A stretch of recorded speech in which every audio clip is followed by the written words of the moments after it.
Okay. There we go.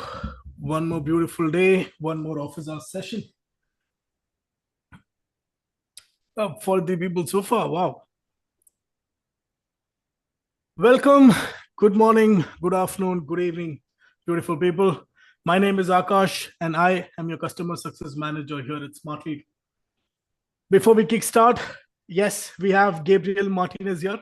And before I get into that, drop on the comments. You know the drill. Tell us where you're from, the temperature from where you're at, and also let us know if you're an agency or a freelancer or a SaaS company. Mm-hmm. We'd love to know. Drop it on the comments.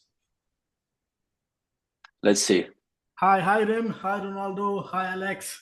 Ronaldo, we were just talking about Madrid, and Gabriel is also a Madrid fan. Yeah. Legion Agency, GTM India, Rajasthan, 43 degrees. Hola. Hola, hola. Today is the only day that we can say hola in the chat. Hola from Chicago, Georgia, freelancer. Awesome. Welcome, Rati. Global audience, Gabriel. Yeah, I know a couple of them. I know Ronaldo. Lebanon, Mumbai, Miami. Working on a marketing Working on company in Spain. marketing Well, for a this company one in is for you, Spain. sir. This session is Yeah. for all you folks. Vamos. New Delhi, Argentina. Buenos Aires. Nice. Hi, Selva. I'm also from the southern part of India. Nice to meet you, boss.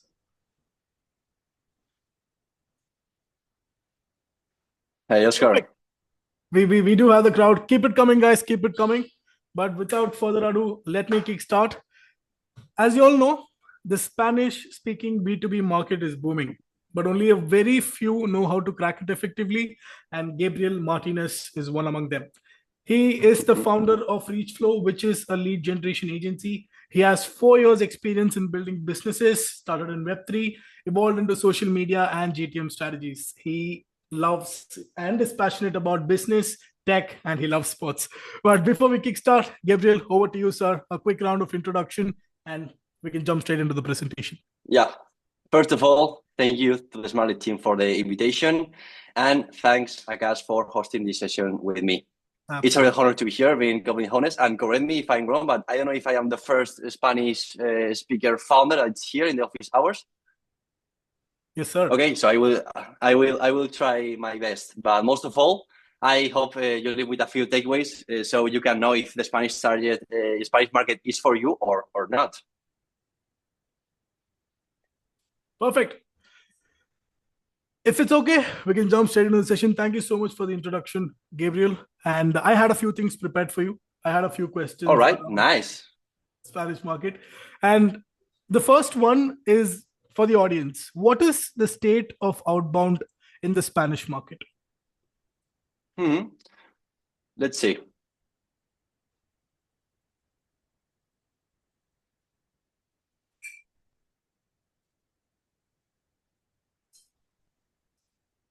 Can you hear me fine? Yeah, perfectly. Awesome.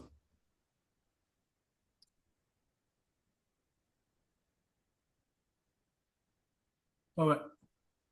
Lack of expertise, awareness in mass public. Yeah, I agree.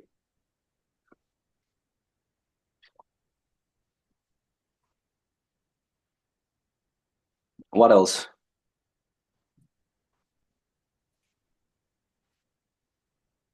If nobody says anything, it's because anyone is doing outbound on the Spanish market, I suppose, or maybe not. There's one more. Rapidly growing in major metropolitan areas. Mm-hmm.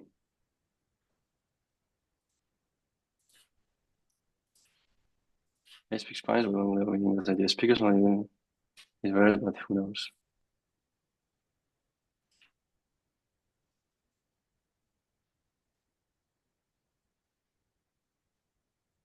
Not Not doing doing outbound outbound in in that. LATAM. But in Spain or neither? All right. Well, this is your sign, Ravi. You should maybe go for it. If there's a English speaking, 100%.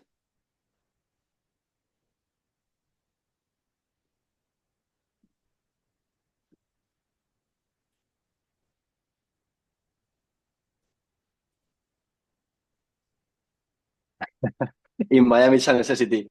That's a thing that all the friends say as well, that you need to know Spanish there.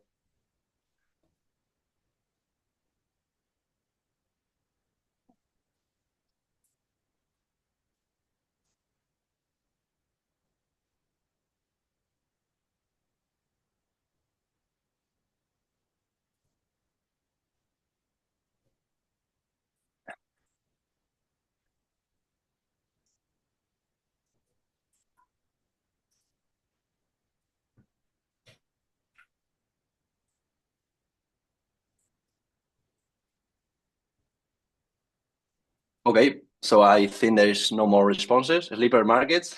I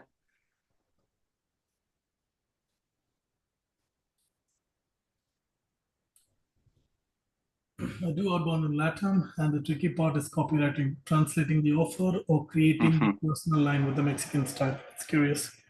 Aligned. Yes, you are right. I will say that Spanish as a language is more complex than, for example, English. And when you are doing spin tags, we will talk about that later. You will see that you need to take into account a lot of things, because if you change maybe one word, the entire sentence changes, So you need to really be aware, and you really need to be really good at Spanish to write cold emails in Spanish.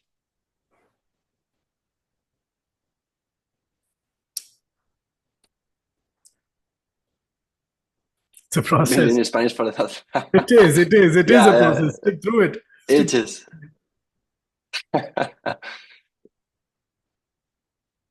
Yes, 100%.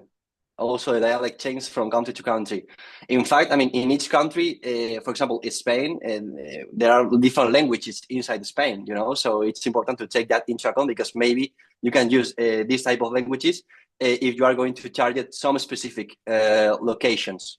And the same in South America and Mexico.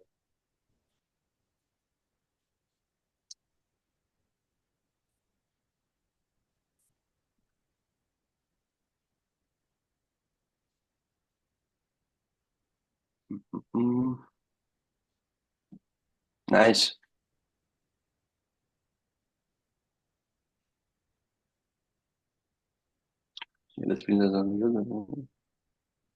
True. Cultural differences coming from a Western dominated background. Mm-hmm. Most of the people aren't aware of the latest tools for outbound, and the market is still quite manual. Yeah. Would you agree, Gabriel? Yeah, 100%. 100%. Each demo that I show a client, Clay or Smartlead, they say, "Wow, what's this?" Because the sales processes aren't as sophisticated as in the US or in the rest of Europe. Right.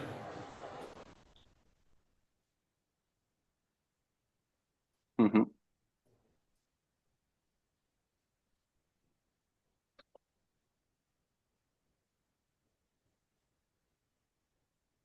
But what are your thoughts on it, Gabriel? Is it a little easier to sell some product services in local language?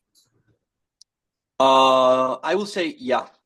I will say yeah. We will cover it later on the presentation, but the market isn't as sophisticated as any other, because I mean there are not out of lead gen agencies inside the companies, and not out of people is doing cold outreach via email. So you can have an offer that maybe is not as good, or maybe is not incredible, and still get responses and still convert leads into clients. Wow. Yeah. But you need to know how to do it, write cold emails. That's the thing. You need to be at least Spanish and have knowledge about DTM and all this type of stuff that I suppose that most of the people that is here already know. And that's why we have you here today, sir. And that's why we have you here today.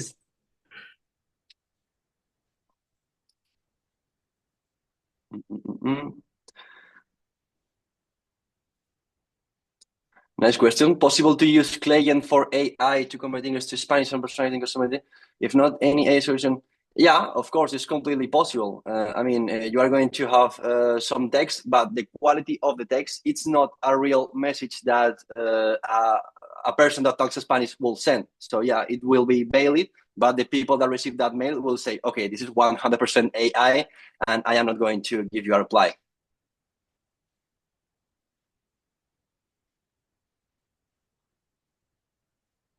Yeah, here's another thing that is well, Cesar Ballesta is saying, especially data for LATAM. There is a thing that we are going to cover that the data in, for example, LATAM is not doesn't have the same quality as the data in the US, and maybe certain filters that don't work and so on. So if you are going to do some list building there, you need to review again everything, because maybe you are not like mapping all the time or filtering correctly the leads. So knowing Spanish is mandatory. If you are going to do any call mails in Spain, of course it's mandatory.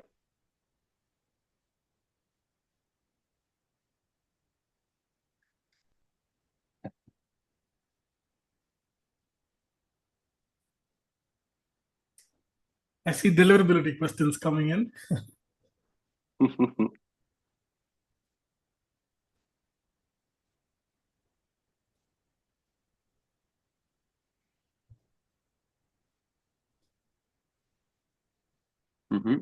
Muy difícil. So difficult means that in Spanish.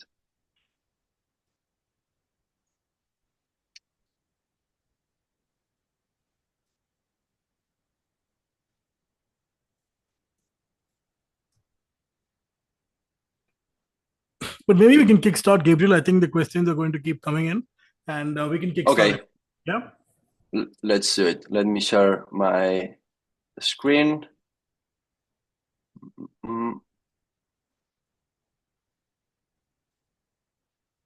Okay, do you see my screen? Yes. Could you confirm, please? We can okay. Let me open now the chat.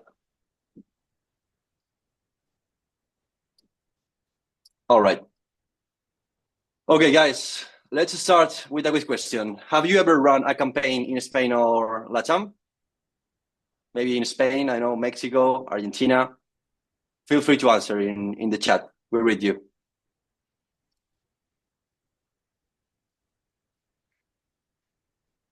See, yes. Yes, in Spain. See. Yes, in Spain, not yet. LinkedIn outreach, yes, sir. Just once. All right, and how was the result? If you have also done campaigns in any other part of the world, which results were better?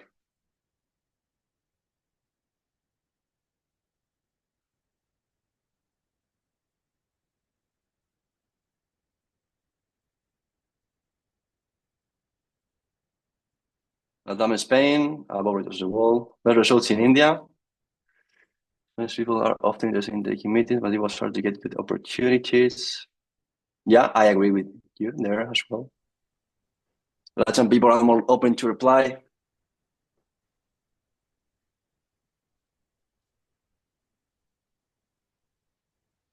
Okay, good. Purpose in Spain, it's difficult to get answers to them. I think Latin people is similar to the yeah, 100%. We will see that, but I can say at this beginning of the presentation that Latam and Spain is not a market that is sophisticated, and it's still a really huge opportunity in which you have a great offer and of course a good messaging. You can, I mean, convert a lot of clients. Of course, if you know how to sell to the people that knows Spanish. All right, so let's do it. This is what we'll cover today. Okay, guys, the first thing is why Spanish-speaking markets are a huge opportunity.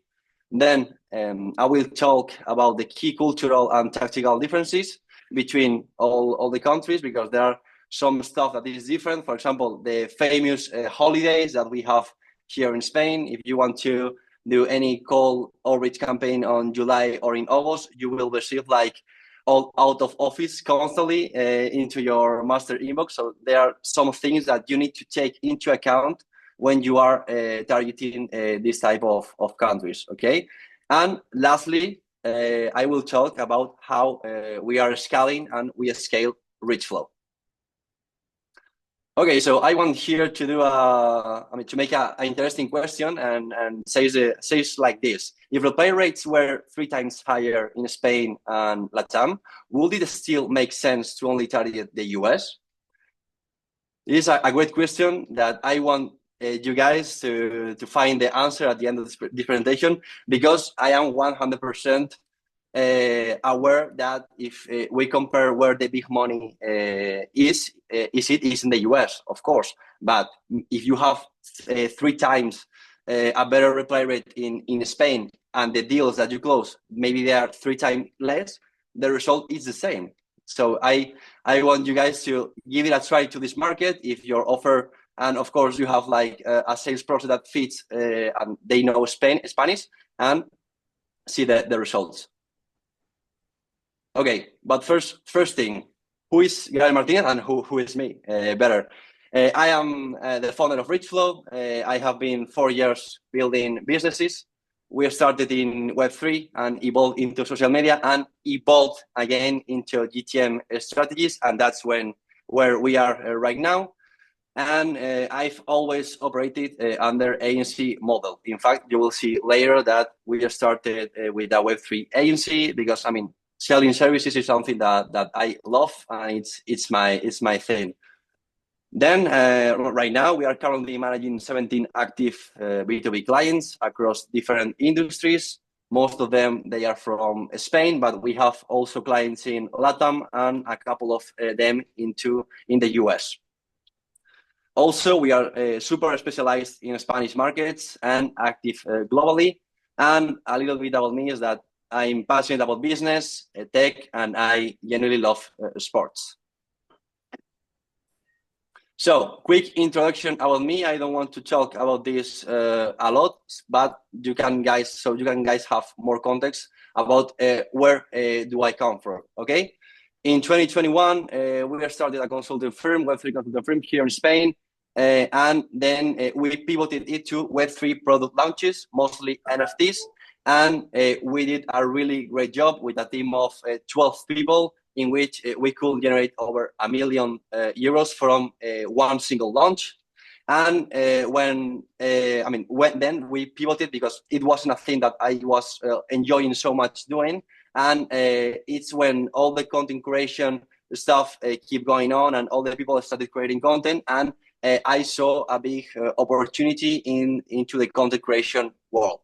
So it was then when we started with Evoke, a digital product agency in which we were selling digital products for our clients, and we were doing similar sales funnels than we did at the beginning with Metaversity. And interesting thing here is that we started using cold mail for signing new clients.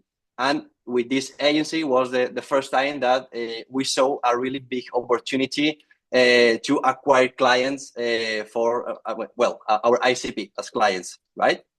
Well, at the 2023 February, then we launched cold email as a service, because we were getting a lot of clients via cold email for ourselves, and we said, okay, if we are getting clients via cold mail, and this is something that is super scalable, in my opinion, why don't we do this but for the clients, you know? So it was then when we started offering cold mail as a service for our clients, and also we keep doing digital product launches for our clients, and we did some interesting revenue there. And then finally we have been like doing for most of our clients cold email campaigns. And finally, talking with the team, I said, okay, we need to do a rebranding and to give an image of what we currently do, right? Because the branding that we had with Evo was full focused on social media. So we said we need to give another look. So that's when Reachflow comes in.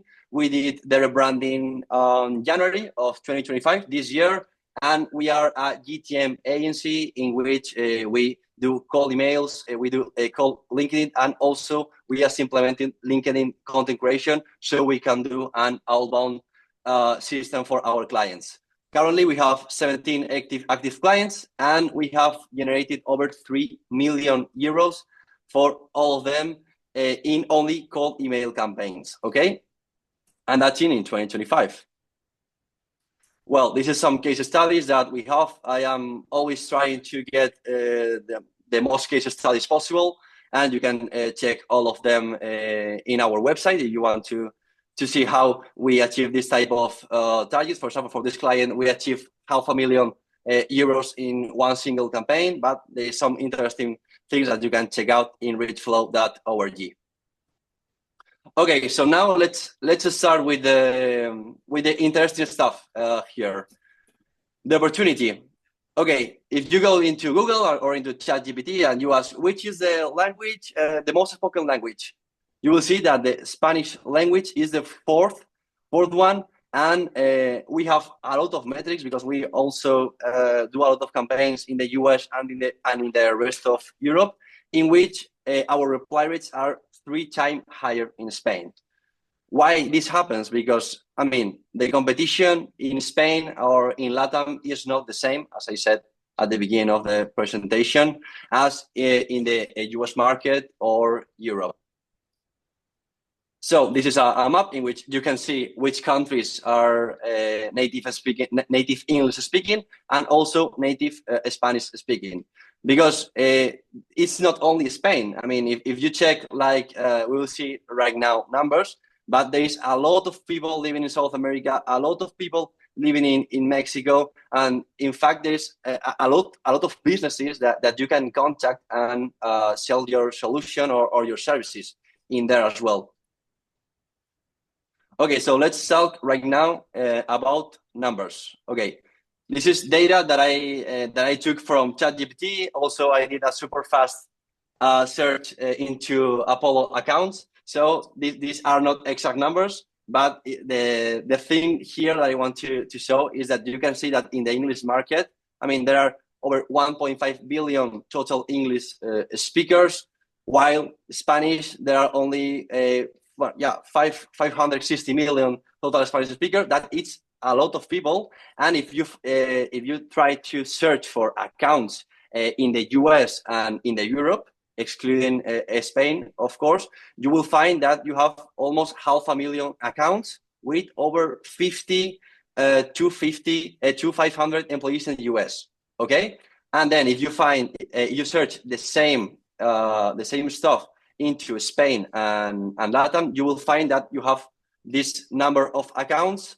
And also, I took like some insights and some metrics that we have in our own campaign. So this reply rate that I am showing are based on our results. Okay. So when we target the English market, I repeat, Europe, excluding Spain, and US, we are getting 1 to 5% on average. Of course, there are campaigns that perform better. Of course, there are some campaigns that perform worse. But this is the reply rate that we are currently seeing, and in the Spanish one, we are having from a 6% to a 12% on average. Okay, we have a lot of campaigns in the Spanish market that we have above 20%. And if you ask me which has been the campaign in which we have the highest reply rate, full cold traffic and cold email, was a 33% of reply rate. Okay. And Gabriel, just a question here. So from Thomas on the chat. So are these reply rates as per lead contacted or per email sent? Per lead contacted. Got it. Per lead contacted. The same as you guys saw in your panels. Mm-hmm. Awesome. Thank you. Amazing. Okay, so let's talk about some interesting stuff here. Culture and tactical differences. Okay, the first one and the most famous one. Okay, most people in LATAM and Spain don't speak English. So if you are sending cold emails in English to people here, I would recommend doing it. Okay, this is super true. Of course, if you are targeting companies above 300 employees, the decision makers, yes, must they must know English. But if you are targeting, for example, 11 to 50 companies, it's really likely that they are not going to understand your cold mail, and they will mark you as spam, or they won't reply. So this is super important to take it into account, because if you want to enter into any Spanish market, in Spain or on LATAM, you need to do always an email in Spanish and ensure that that email is grammatically correct, because we will talk about that it's difficult to find and to craft great messaging in Spanish. Then precision, of course, is more important than volume. You have to take into account a couple of things here. The first one, the TAM in Spain is where I'm from. I'm from Spain. Is super low, so you need to be really, really precise, and you need to do an excellent work also in messaging and always using personalization. Another thing, when you go to LATAM, the data is not as accurate as in the US or in Spain. There are some filters that are wrong. There are some decision makers that are wrong. So you need to ensure that all the data that you are using in your campaigns in LATAM is 100% real, because if you don't check that, maybe you are going to have a really high bounce rate and so on. Then another thing that is happening in this market is that the lookalike softwares don't perform as well. When I say don't perform as well, I am talking about companies of maybe 100 employees. Of course, if you use a company of 2,000 employees, it will give good results, because it's a really big company, right? But when you are using lookalike software, you want to see lookalike of a mid-size company. Mm-hmm. So here, they don't perform as well. Then another interesting thing is that there is less sales structure, and the thing is that the companies, if you compare the companies in Spain or in LATAM and their sales department, you will see that they are not as sophisticated, and they are updated in which tools or in AI and all these modern tech B2B sales that is in the US. It's a completely different stuff. And when I do demos and I saw everything that we do at Reachflow, all the software that we use, how do we craft messaging, how do we do list building, they are always saying, wow, this is incredible, So there's two things here. The first one is that this is super good, because it's like almost a blue ocean and there is more room to educate, but also you can generate more responses, but it's more difficult to sell, because it's something super new, and it will be the first time that a client is investing on something like cold mail or cold reach in general. Then another thing that I consider super key is that you need to be really aware about the GDPR and any national data privacy laws. You need always to know what you are doing, always. Because you can compare the laws, for example, in Spain, that is a country part from the European Union, and you can compare it with the US, because the laws that we have here in Europe are super strong, and you need always to add a lot of things into your emails, and you need to really know what you are doing. Of course, you don't need to be a lawyer, but you need to know the basics. For example, always include an opt-out. And also there are some best practices, like adding a super short sentence, like naming the exact law, so you can prevent any future problems with any data entity. Okay, another thing, spin tags becomes more challenging due to grammar-related variations. This is super true. And if you try to do spin tags in Spanish, in fact, I don't do spin tags in Spanish with ChatGPT. I always do it manually, because every time that I use ChatGPT for giving spin tags or Claude, they are not making the sentences logical. Because if you compare both languages, you will see that the Spanish sentences and the way to express the things here is super different and super difficult in comparison with English. Okay, so if you are going to use spin tags, that we always use it, by the way, you need to be really aware that all the possible messages that can come from here are well structured. Then local reference work wonders. This is super key as well, because in Reachflow, we always, for example, imagine that we sign a client in Barcelona.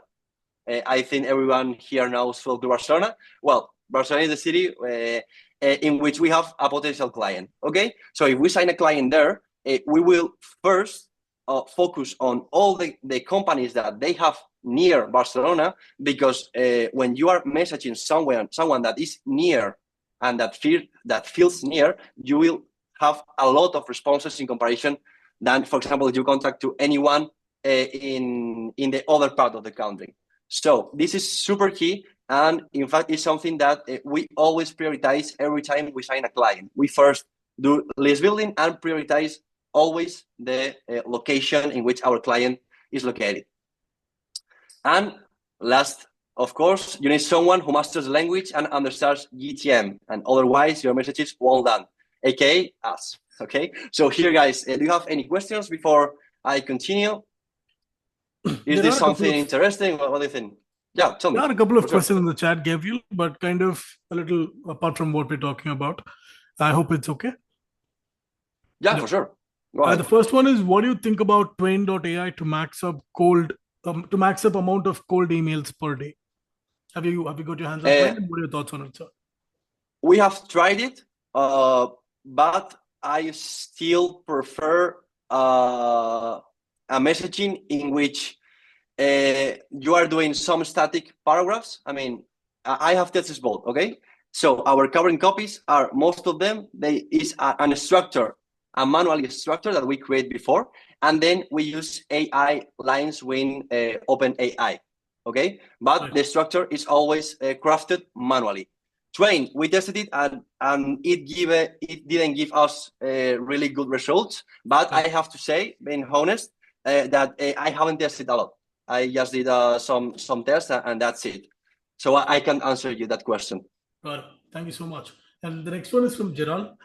Do you have any recommendation on tools that help us personalize the content of the emails according to the business types of services? Can you repeat, please? Yeah. Do you have any recommendation on tools that help us personalize the content of the emails according to business types or services? Yeah, I mean, if you want to personalize, we are using mostly OpenAI into Clay. Yep, that's the one for you. Okay. Anything else? Or yes. So I didn't understand what you mean when you say local references. Like include them in the copies, or what do you mean? No, I mean, maybe this is not well explained. I mean that imagine that I sign a client, and this client that I just signed is from Barcelona. Right. And this client from Barcelona has a certain ICP. Right. Let's say their ICP are restaurants, okay? So I will first prioritize the restaurants that are near my client in all Barcelona. And then once I contacted all the clients from Barcelona, then I will keep going with the rest of the leads in the rest of the country. I don't know if made a lot of sense to me. I hope it did for Tom as well. Okay. And the next one, yeah, it did. And the next one is from Daniel. Software is like Apollo. Do they really assure GDPR rules? Well, if you go to the Apollo website, you will see that they have like the typical logo and some certain pages that they say that they are accomplishing all the GDPR rules. If you ask me if they are really accomplishing them, I don't know, because I don't work there. But what I can say is that if you search GDPR Apollo, you will see a lot of pages that they created. Right. That's all we had. Gabriel, please go ahead. Okay. Let's talk about vacations right now, okay? Because as I said at the beginning, July and August in Spain, everyone is on vacation. Everyone is on holidays. So, I mean, if you are going to send any call email in July or August, you will receive out of office constantly. So, what's the thing that, for example, if you want to target LATAM, January and December are the months in which it's summer there, so the people goes on holidays. So what do we do in Reachflow when we are targeting, for example, we have Spanish clients and we are targeting Spanish people in July and August, we create new mailboxes. We also use this time to build new strategies. And also, if the client wants, we can go to LATAM, because there at the months of July and August, they are months in which there is no holidays, you know.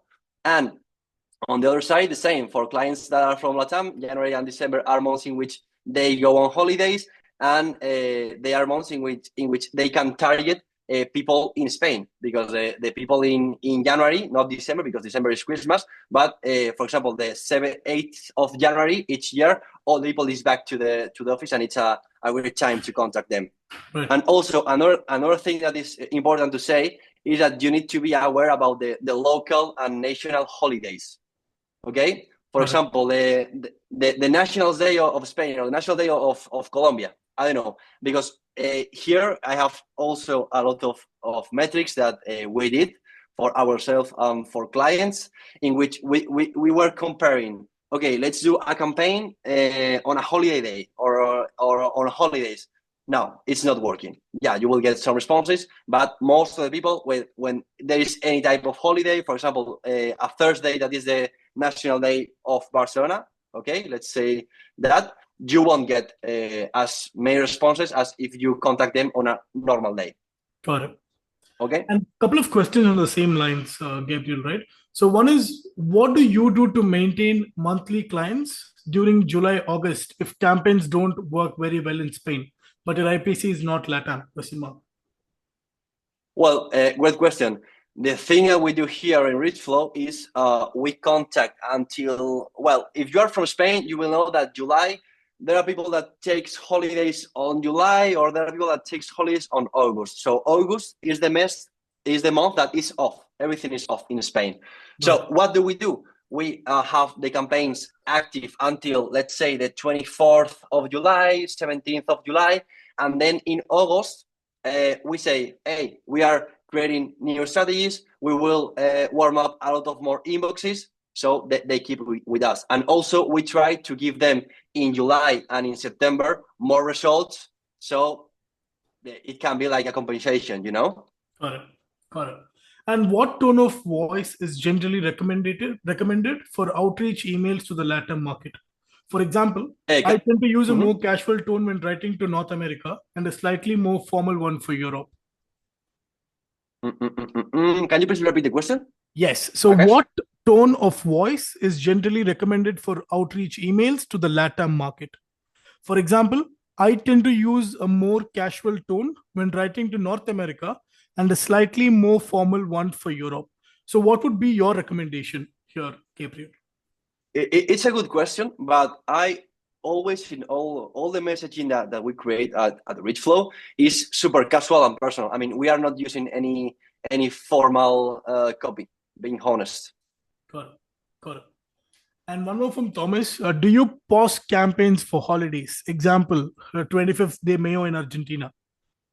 Yes, if it's an important holiday, we have like a calendar inside Reachflow with all the days that are super important in each country. Right. And then if we see, for example, that the 25th of May is an important day in Argentina, yes, we will pause it. Awesome. And that's all I had. Please go ahead. Okay. Then how we scale Reachflow. Okay, this is also super interesting. Our tech stack, I mean, apart from a lot of more softwares tools that we are using, mainly we use Smartlead, Clay, and Airtable. And I want to talk about Airtable because it's currently our full operational brain. We have there all the ops. We use there also the CRM, and also it's like the core of our business, in which every time we get a positive response, it goes into their table. We have some tags for all the clients, and that response is sent from Airtable to the client. Okay, and then it's super cool because we have some dashboards for the clients, and in fact, I will say that it's one of the most important things inside a lead gen agency. Build a really good Airtable. Then Another important thing is that let's talk about ICPs as the time is lower. Okay, so we always invest more time in creating the list when we are doing campaigns here, because if your time is 7,000 companies, we need to ensure that we are doing the best message possible. What I want to say here is that an spray and pray is not the best thing that you can do in this market, because the TAM will be like, I mean, you can do campaigns 1 month and that's it. So what do we do at Reachflow? We invest a lot of time in creating a copy that really generates responses. Mm-hmm. And we always use personalization in every single email. Of course, first we use relevance, but we have to understand that as the TAM is lower, if we have, for example, a list of 10,000 companies, the famous social triggers or triggers that are available, they are not a lot. So of course we prioritize always the relevance, but then we always use personalization when we don't have relevance. This is super key, because if you are doing spray and pray in Spain, yeah, you will contact all the time in 1 week, but you will have really worse results in comparison that in week if you really invest time in creating copy. Okay. Then another thing that is important to mention is that when you want to find decision makers, it's important to know that the keywords, I mean the job titles, each one puts whatever they want. So you will find a lot of ways to see, for example, a chief of sales, and you need to be aware of this, and you need to have a list of keywords for every decision maker. So instead of searching and using the seniority filter on Apollo, I recommend always to search with keywords, because the seniority filters in any data source, when you search in Spain or in LATAM, they are not accurate. So we always in Reachflow use keywords for searching everything. We have a list of keywords for each role, for each industry, and that's what we use for doing our list building. Got it. And then we have talked about this before, but is that the spin tags and personalization is super key, and you need to be aware that it makes sense and the sentence is correct. Got it. Then we have here, I did a screenshot from some campaigns of different clients. And of course, this is not, this metrics, the 20% is not something that you see all of the days, but it's a metric that it's not super strange to see if you do the things correctly here. Okay, these are different clients. And I mean, how do we get this? Always personalized, location-based, and great offer. And that's all for this session, and I hope you enjoyed. And AMA starts now. Absolutely. And folks, the floor is open for questions. So all you have to do is turn on your video, and in the center, click on the React button, raise your hand, and we will spotlight you. You can ask your questions directly to Gabriel. Again, React button on the center, raise your hand, turn on your video, and you'll be up. Alejandro has raised his hand, but before we go there, one question from chat, more of an operational question on an agency model. Gabriel, how do you manage billing of clients when you need to pause the campaigns? Oh, it's from Alejandro. What question? When I post, the thing is that we never post clients, or if they want to post, we have a couple of cases about this. We say, okay, we post the billing, but you keep paying the mailboxes. So we say, this is the cost of maintenance for your mailboxes, so you can pay the months that you are not going to send campaigns with us. Awesome. So the manager, raise your hand. Let me quickly spotlight you. There you go. And Gabriel, would you want to turn off screen sharing? If you'd want to. Yeah, sorry. Yeah. Done. Awesome. Amazing, Gabriel. Thanks for sharing all the tips. I got a question about like, how do you personalize the copy? Well, I do lead generation here in Mexico, and yes, obviously the triggers are not available. There are like the companies themselves, they are not correctly registered on the internet sometimes. So how did you Mm-hmm. trigger that personalization? Because I do personalization, but it's for their role specific. But I don't know And any which other type of tips for personalization are you personalization. doing? What type of personalization are you currently doing, Alejandro? Do you hear me? Hello? Alejandro, I don't know if he hears us. can you hear us?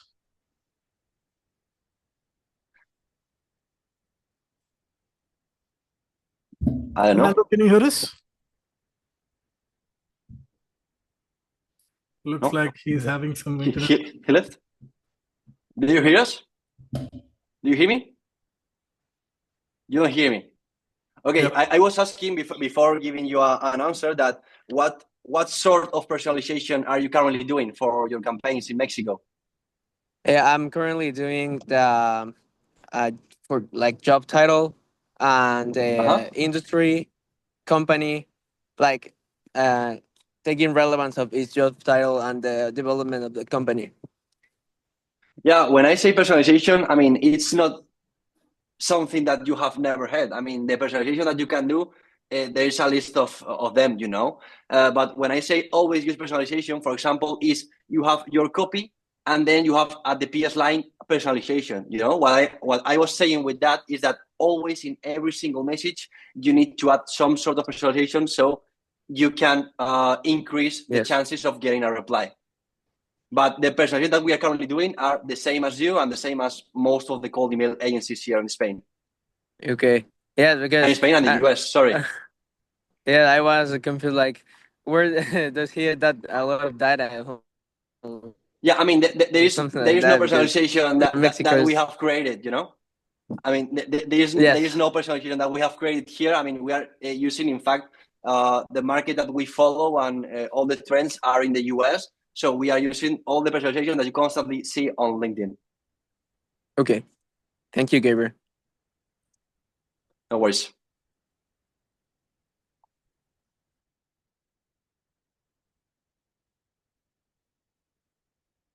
Okay, Akash, you there?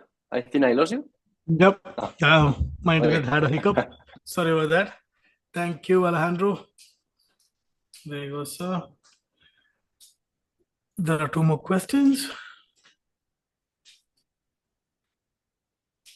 Tugba, if you can turn on your video, I'll spotlight you. Sorry? No, it's for Tugba. If you can turn on Okay. if she can turn on your video, I can spotlight them. Yeah. Hi, Whatever. everyone. Yeah. Yeah, Hello. can I? Hey. All right. Thanks a lot for the presentation and your time. It has been really valuable. I'll have two Thank you. questions. So the first one is, of course, it changes from industry to industry, but I'll be happy to see like one kind of email example that help you get positive replies, just to get the nuances there. And secondly, I'm curious about if it is cold emailing or LinkedIn helps you better for lead generation. I mean, of course, it will change from country to country, even in the speaking in countries. Yeah, I would love to hear your comments about those two. Okay. Okay. Regarding the first question, okay, if you ask me an example of cold email that works, I will say that all the structure of the cold emails that you are currently seeing on LinkedIn with the typical first name, poke the word question, I saw this, social proof, problem, call to action, soft, signature, PS, these type of structures that you currently see always on LinkedIn with the different people that is posting, we are using this type of structures. The thing is that it's difficult to use this type of stuff and communicate this in Spanish. But if you ask me an example of cold mail, most of the cold mails that on the US you see is a structure that we are currently following, but doing some changes in terms of how do we express the message. And the other thing that you asked me if it's better LinkedIn or cold email, I will give you like the best answer possible. And for me, I mean, which is better, in which have better results? well, I mean, if you are sending cold mails, it's super scalable. But in LinkedIn, you need to have a lot of profiles.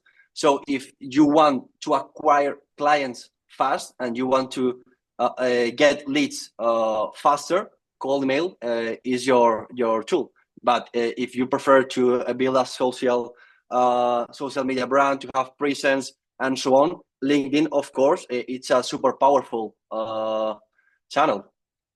I don't know if I answer your questions. Let me know. Definitely. Thanks a lot. Thank you, Tugba. Thank you. For questions. Next up is Thomas. There you go, sir. Hello, how are you, Akash? Gabriel, ¿cómo estás? Hola, Tomás. So, I have a few questions. First, what do you use for infrastructure? Like, do you send with Google Workspace, Outlook, some SMTP provider, maybe Amazon, Postmark? What do you usually use? Okay, that's the only question, or do you want to say another one? No, and the other one is like, how do you get like intent signals, let's say, like at the time our model it's a lot of spray and pray, much more that I would like to. We are targeting LATAM and Spain for a few years now, and it's a lot of spray and pray, and we want to get like more to the point, messages with higher reply rates. Like our reply rates at the moment, it's like at 3% and stable. So yeah, what do you recommend for signals and the infrastructure? Thank you. Okay, let's just start with the infra. Okay, currently we use Google, Outlook, and SMTP. Which provider do we use the most? Because we really like to diversify and to don't have all the eggs on the same basket. But the providers that we use the most nowadays are Submail for Google, Submail for Outlook, since they launched their Outlook packages, and also for SMTP, we are using a lot Mission Inbox. And shout out to Anthony, that is a close friend of mine. Their platform is super good. So currently, these are the platforms that we are using. But if you ask me maybe in 2 months, I will say, hey, I am using this other platform, But nowadays, at May of 2025, these are the 2 platforms that we are using the most. And regarding social triggers, we started using Trigify a couple months ago. But what we do the most is getting, for example, some LinkedIn page scraping of the competence and this type of stuff that you always see on LinkedIn. I mean, we are not using any trigger that you already don't know. Okay. Well, thank you very much. Thank you.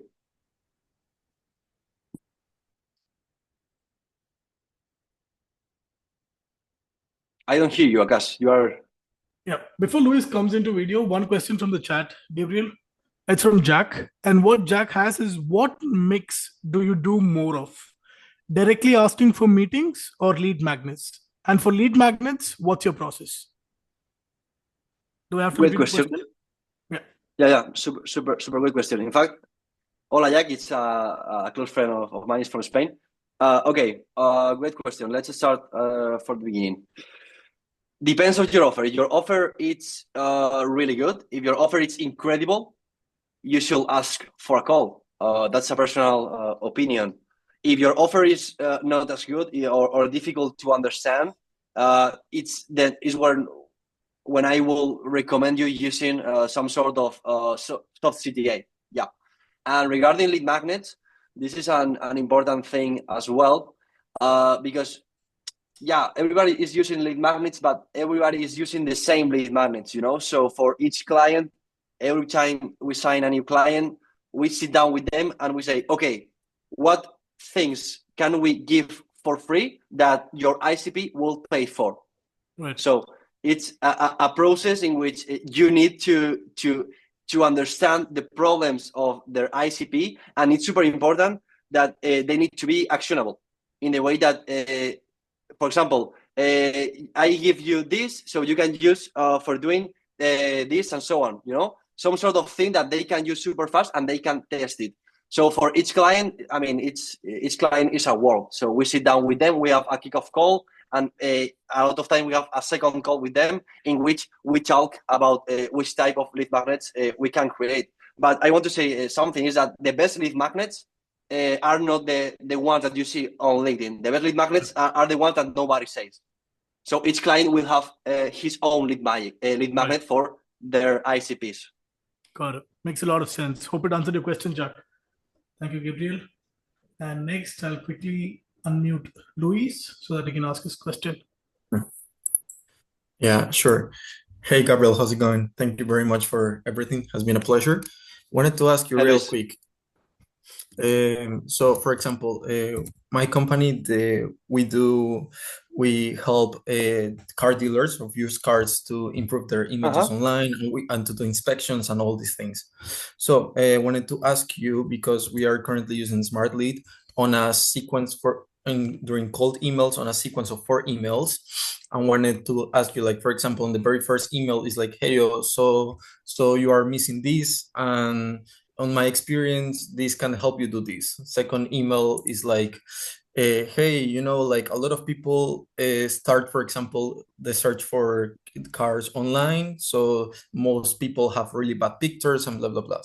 Third one is like, hey, what if, for example, you could generate extra revenue each month if you do this? And last one is like, hey, are you really not interested in adding a simple product with high margin?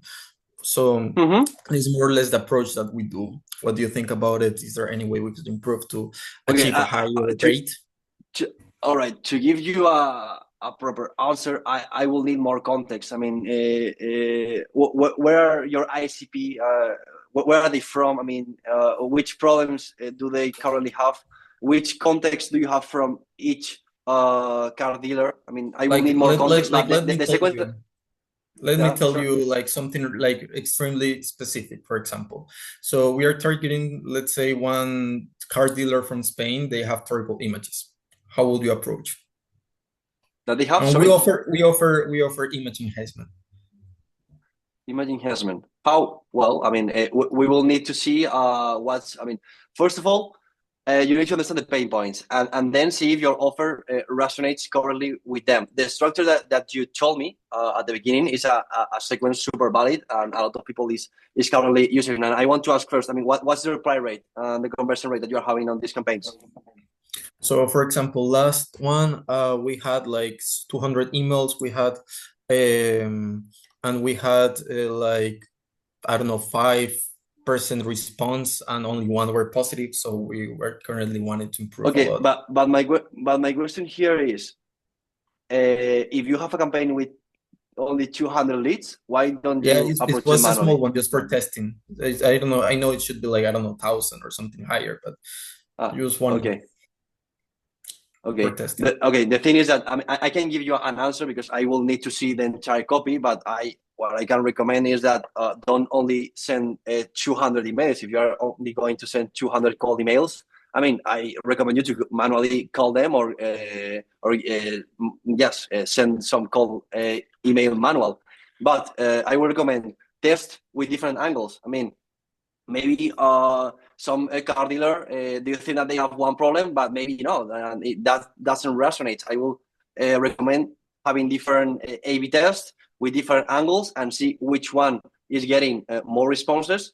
And once you have that, continue optimizing the campaigns. But if you want to if you want me to give you a really honest answer, I will need to see a copy. So you can send me via email and I give them a look if you want to the exact copies. Hey, that would be actually amazing. Like, we are trying to do 1 to 200 per day per SDR present. So that's what we are trying to do. And I'm telling you like the average of how's it going. So send me by email and I can give you an answer and a real feedback with all the context. But the structure that you tell at the beginning is a great structure. Okay, appreciate it. Thank you so much. Awesome. Thank you. Mucho, de verdad. Gracias. Thank you, Luis. Abrazo. Next up is Louis. Quickly unmuting you.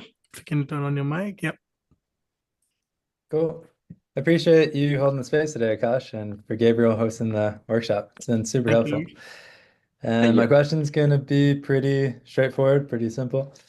But you had mentioned that the TAM is lower when reaching out to Latin America and Spain. So my question is, when pitching an offer, typically in the US, as you know, you can charge higher prices, like 5,000, 3,000, something like that, even higher. And I've run into, even in Miami, if it's a business owner that came from Latin America and opened their business in Miami, they still have some price sensitivity. So would you recommend then having a special price when pitching to Latin America and Spain, or creating like a SaaS offer? 100%. I mean, we need to understand that, first of all, if we talk about economy, Spain, if we talk about economy, out the country itself is going better than any country of LATAM, you know, so you can increase the prices in Spain. And what we do, our Reachflow, is we have an offer for our Spanish clients, we have an offer for our US and rest of Europe clients, and we have an offer for LATAM. Because on LATAM is a market that, you craft and you get the more replies and you have a lot of responses, but you need to have an offer that it's created specifically for the LATAM people, you know, the people from LATAM. So I will suggest you to decrease the prices if you are going to target LATAM or Spain, and to have different offers for both of them. 100%. Okay.